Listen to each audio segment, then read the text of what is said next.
Hi, today in front of me Nokia C32 and I'll show you how to install a phone keyboard on this device. So first we should open the Play Store application and in the search bar we should enter the green Apple keyboard.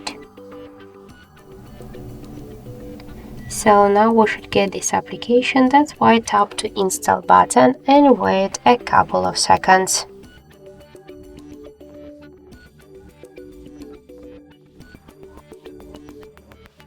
Then just tap to open the app, click enable in settings and near green Apple keyboard click on the switcher. Then just tap to OK twice and go back. Click to switch input methods and switch your currently keyboard to the green Apple keyboard.